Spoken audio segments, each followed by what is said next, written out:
აღნიშნულთან დაკავშირებით ევროსაბჭოს დოკუმენტთან დაკავშირებით შეფასებები კეთდება თბილისში. Ჩეხება ევროკავშირში თუ არ სხვა ნებისმიერ ქვეყანაში თუ ინსტიტუციაში მიმდინარე პროცესს, ეს არის კონკრეტული მექანიზმების ამოქმედება იმისთვის, რომ იქ უფრო ანგარიშვალდებული იყოს ხოლმე კონკრეტული ინსტიტუციები და კონკრეტული ქვეყნები შეიძლება და საქართველოში კიდევ ერთხელ ვიმეორებ, კორუფციას კი არ ებრძვიან, კორუფციას ქმნიან. არ არის ეს იგივე კანონი. თავარი არის კანონის მიზანი. რა მიზნით იღებ ამა თუ იმ კანონს და ოცნება არ არის ჯერ ერთი იგივე.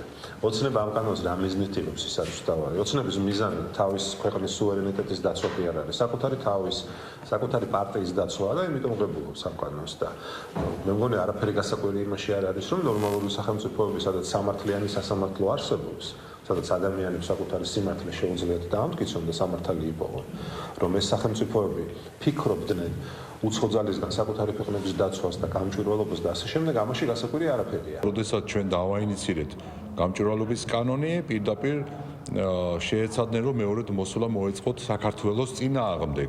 როგორც ევრობიუროკრატიიდან, ისე აქაური აგენტურიდან, ეს ყველას ძალიან კარგად გვახსოვს. დღეს უკვე ვხედავთ, რომ ჩვენს გამოცდილებას იზიარებენ და ეს კარგია. ჩვენ არა მარტო ამ კანონ პროექტის გამჭვირვალობის დაწერაში და მიღებაში გვაქვს და ფარას მიღებაში გამოცდილება. ძალიან ბევრ რამეში გვაქვს გამოცდილება გვაქვს უსამართლო ბრძოლაში, გამოცდილება გვაქვს სუვერენიტეტის წართმევის წინააღმდეგ ბრძოლაში, ბევრ რამეში გვაქვს გამოცდილება და სიამოვნებით გავუზიარებთ ევრობიუროკრატიას. მით უფრო იმ ფონზე, როდესაც ევრობიუროკრატია დღეს იმკის უკვე ამერიკისგან იმას, რაც დათესა საქართველოსთან მიმართებაში. ასე რომ დიახ, კი ბატონო, სიამოვნებით ამ გამოცდილებასაც გავუზიარებთ. შეგვიძლია ვთქვათ, რომ ყინული დაიძრა, გულისხმობ იმას, რომ როგორც იქნა, მათ შორის ევროპის საბჭომ აღიარა, რომ ეს არის პრობლემა. ეს არ არის რაღაც უბრალოდ ცარიელი პოლიტიკური პროცესებიდან ნაკარნახევი ხელოვნურად შექმნილი საკითხი, არამედ რეალური პრობლემა, რომლის წინაშეც დგას არა მხოლოდ საქართველოს, არამედ ევროპის საბჭოს ბევრი წევრი სახელმწიფო.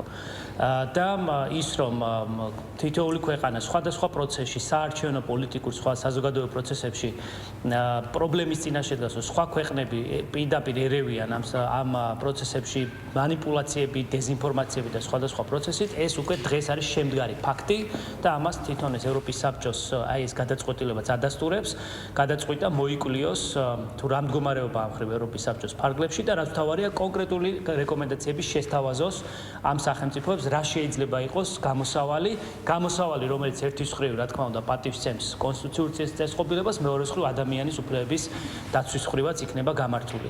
ასწორედ ამ კონტექსტში მოგმართა ჩვენც საქართველოსაც და კონკრეტულად აინტერესებს ამ მიმართულებით ჩვენ რა გამოცდილება გვაქვს. ერთის მხრივ პარადოქსულია, როდესაც თან გვაკრიტიკებენ აღნიშნულ საკითხებთან დაკავშირებით და მეორეს მხრივ თან რჩევას ითხოვენ, რომ გავუზიაროთ, იქიდან გამომდინარე, რომ რა თქმა უნდა მათ იციან თუ როგორი ნამუშევარი არის ეს საკითხი, როგორი მომზადებულია ეს თემა. რა თქმა უნდა, ევროსაბჭოც ათვისნობიერებს თუ რამდენად მნიშვნელოვანია, რომ გააკონტროლონ უცხოური ჩარევა და შესაბამისად ჩვენ ძალიან დიდი გამოცდილება დაგვიგროვდა ამ ყველაფერთან დაკავშირებით, კანონმდებლობაც რა თქმა უნდა ისე გვაქვს მორგებული, რომ მინიმუმამდე იყოს დაყვანილი უცხოური ჩარევა ქართულ პოლიტიკაში და შესაბამისად რა თქმა უნდა მზად ვართ, რომ ჩვენი გამოცდილება გაუზიაროთ ევროპელებს.